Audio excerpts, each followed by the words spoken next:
다 함께 사도신경하심으로 9월 15일 화요일 새벽 예배를 하나님께 드리도록 하겠습니다.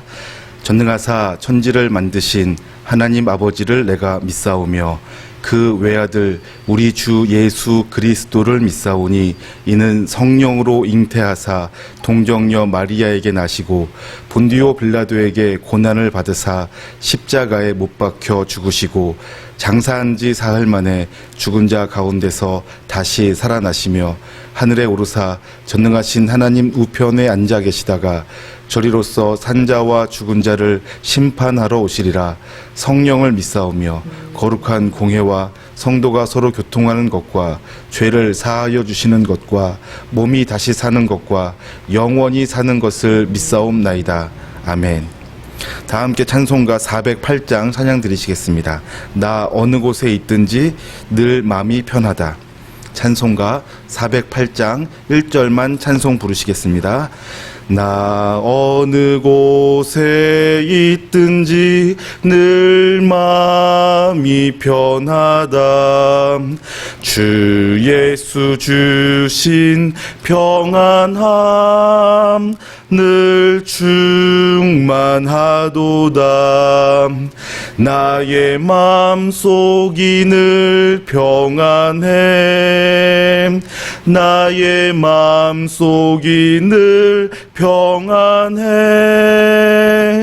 악한 죄 파도가 많으나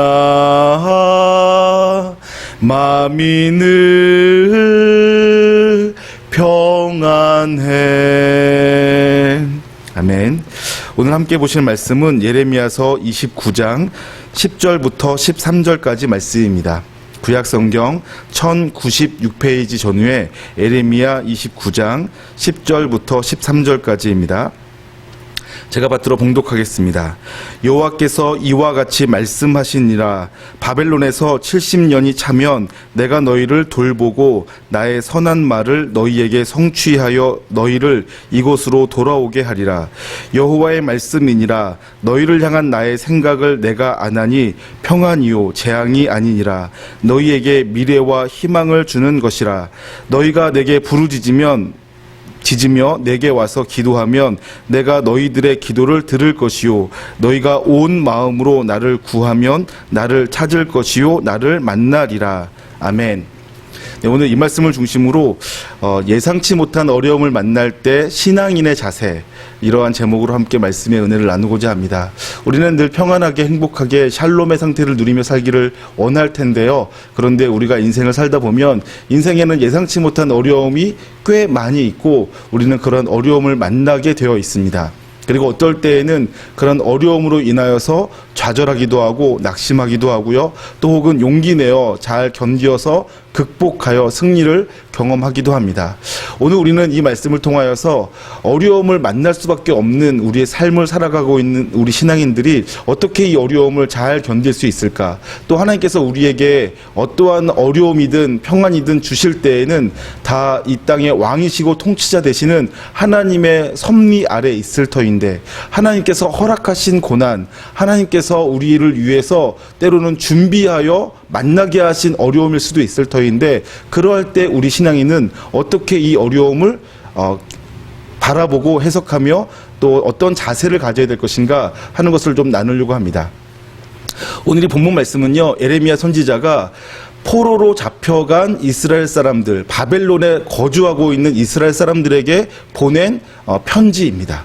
여러분, 이스라엘 사람들이 포로로 잡혀갔을 때 그 마음이 참 참담했을 것 같습니다. 자기들 스스로 하나님의 백성이라고 여기고 있었고 또 하나님이 우리의 왕이라고 믿고 있었는데 우리의 왕 되신 하나님께서 우리를 사로잡혀가게 하신 거예요.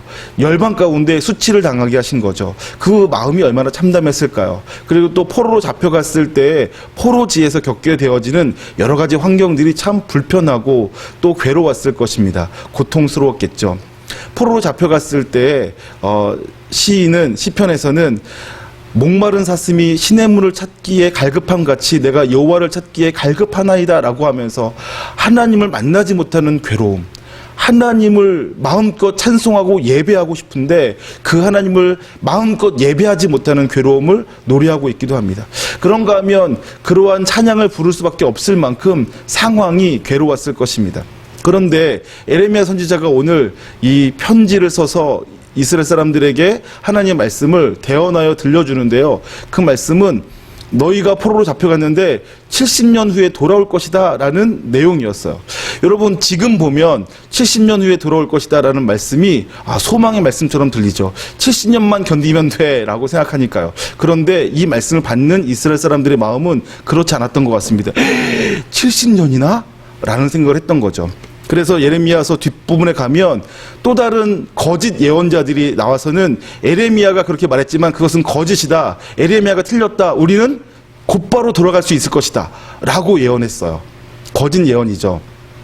그러나 그것이 보여주는 것은 뭐냐 하면 그 당시 이스라엘 사람들의 마음, 포로로 사로잡혀간 사람들의 마음은 좀 빨리 돌아갔으면 좋겠다. 빨리 이 고난이 끝났으면 좋겠다. 빨리 고향으로 돌아갔으면 좋겠다.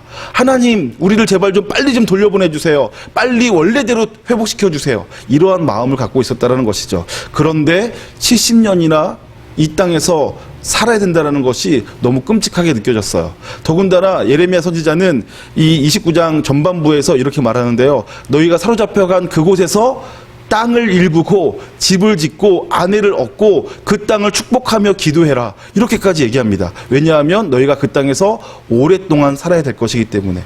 그러니까 그곳에서 너희가 겪어야 될 고난의 시기가 앞으로도 한참 남았다. 그러니까 그 새로운 바뀐 환경에 빨리 적응해라. 이렇게 말하고 있는 거죠. 그러니까 이 메시지를 듣는 이스라엘 사람들, 포로로 잡혀가서 고난 중에 있는 사람들의 마음은 몹시 괴로웠을 것이고 참담했을 것입니다. 그런데 그렇게 70년 동안은 그 땅에서 살아야 된다라는 예언의 말씀을 들려준 다음에 곧바로 하나님 아버지의 마음을 이스라엘 사람들에게 예레미야서가 알려주고 있습니다. 그것은 뭐냐 하면 너희를 향한 나의 생각을 내가 아는데 그것은 평안이지 재앙이 아니다. 이렇게 말하고 있습니다. 사로잡혀 간 것이 고통스럽고 힘들고 어렵겠지만 지금 너희가 만난 환경이 너희에게 절망스럽게 느껴지겠지만 그것이 재앙이 아니라 평안을 주려고 하는 내 생각이다 라고 하나님 말씀하시는 것입니다. 여러분, 하나님께서 이 말씀을 왜 하실까요? 그 당시 사람들이 아마도 계속 그렇게 생각했겠죠. 우리의 재앙이 언제쯤 끝날까?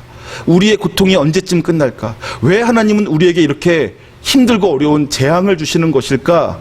죄 때문일까? 아니면 내가 무슨 잘못된 선택을 한 것일까? 하나님의 뜻은 무엇일까? 이런 생각을 끊임없이 했을 것입니다.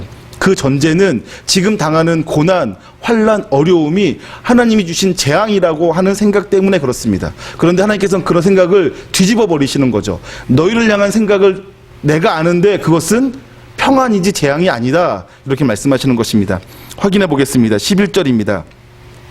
여호와의 말씀이니라. 너희를 향한 나의 생각을 내가 아나니 평안이요 재앙이 아니니라. 너희에게 미래와 희망을 주는 것이니라. 일견 이해할 수 없는 말씀처럼 보여지죠. 사로잡혀간 곳에서 70년 동안을 살아야 됩니다. 그것이 어떻게 평안이 되고 재앙이 아닐 수 있겠습니까? 그런데 하나님은 그것이 오히려 너희에게 미래와 희망을 주는 평안이다. 이렇게 말씀하고 있는 것입니다. 여러분, 우리는 지금 코로나19 그동안 겪어보지 못했던 어려움을 겪고 있습니다. 이런 일이 왜 일어났을까라고 생각하고 교회의 잘못, 나의 잘못, 이 백성의 잘못, 온 세계가 함께 하나님 앞에서 저지르고 있는 불충 때문이라는 생각이 많이 듭니다. 네, 또 사실일 수 있습니다. 그런데 이렇게 하나님 앞에서 늘 범죄하고 죄악 가운데 살고 있는 사람들에게 코로나19가 닥쳐와서 온 세계가 함께 몸살을 앓고 있는 것은 하나님의 섭리 아래 있는 것이라고 우리는 믿고 있습니다. 그리고 이것이 때로는 재앙처럼 느껴지지만 혹 하나님께서 이것을 평안으로 우리에게 사용하실 수도 있습니다. 사로잡혀간 이스라엘 사람들은 이 재앙이 언제 끝날까만을 기다렸지만 하나님께서는 너희를 향한 나의 생각이 재앙이 아니라 평안이다라고 말씀하십니다. 그러면서 이 고통 속에서 사로잡혀간 그곳에서 해야 될 두 가지 일을 알려주고 있습니다. 첫 번째 일은 기도하라는 것입니다. 12절입니다. 너희가 내게 부르짖으며 내게 와서 기도하면 내가 너희들의 기도를 들을 것이요 라고 합니다. 여러분, 우리가 잘 알고 있는데요, 행복할 때, 일이 잘 될 때, 형통할 때에는 부르짖어 기도하기가 쉽지 않습니다.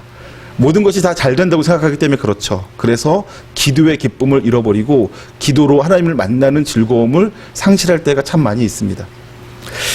하나님께서는 이스라엘 민족이 사로잡혀간 그곳에서 70년을 살면서 힘들고 어려울 때마다 부르짖어 기도하라고 말씀하십니다. 그리고 그렇게 할 때 내가 응답하겠다 말씀하시고, 그렇게 하는 것이 너희에게 평안이다, 이렇게 말씀하고 있는 것이죠. 여러분, 상황은 힘들지만 하나님과 친밀한 관계 속에 있으면 그것이 오히려 우리에게 기쁨이 될 수 있음을 믿으시길 바랍니다. 상황이 우리를 어렵게 하는 것이 아닙니다. 하나님으로부터 멀어진 것이 우리를 어렵게 하는 것입니다.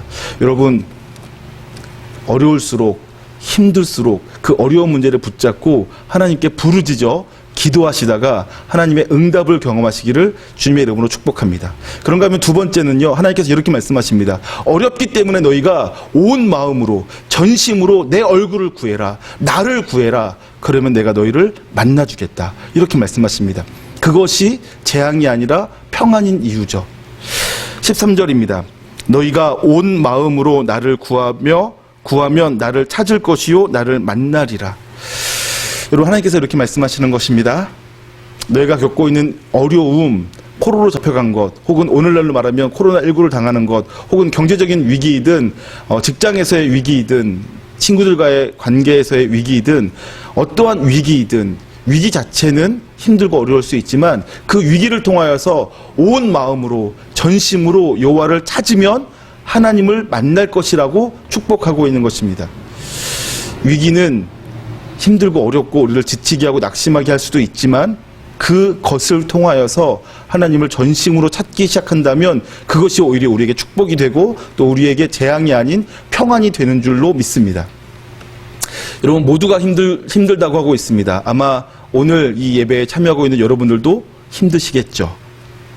힘들 때 우리는 어떠한 자세를 가져야 될까요?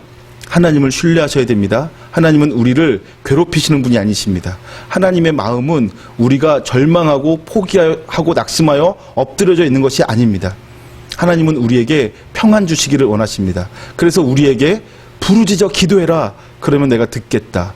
온 마음으로 나를 구해라, 그럼 나를 만날 것이고 내가 너를 만나주겠다, 이렇게 약속하시는 것입니다. 힘들고 어렵지만 전심으로 기도하시고 또 전심으로 하나님을 찾다가 하나님 만나고 하나님 응답을 경험하는 주의 백성 되시기를 주님의 이름으로 축복합니다. 기도하겠습니다.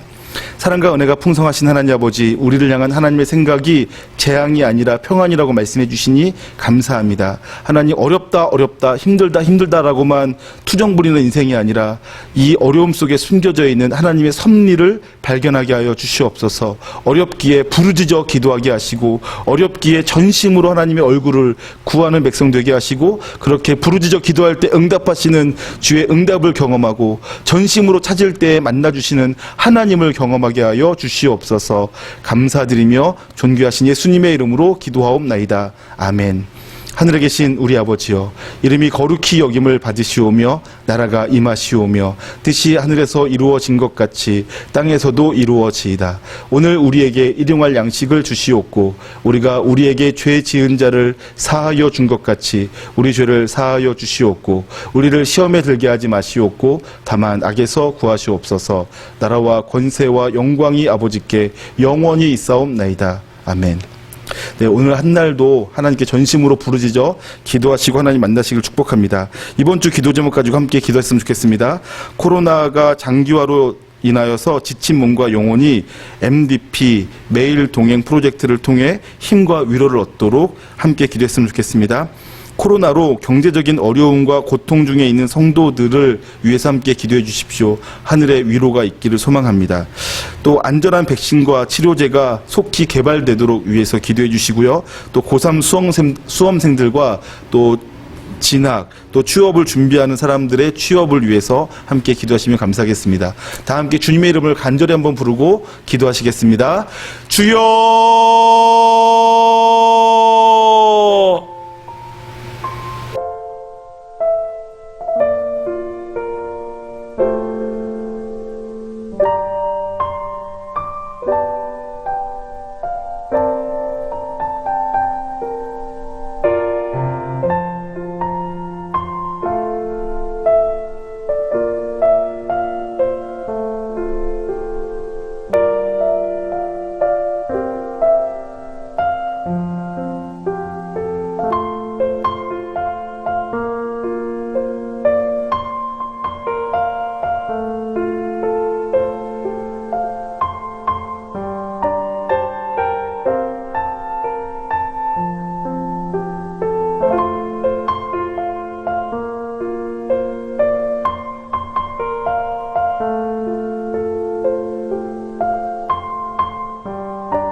you.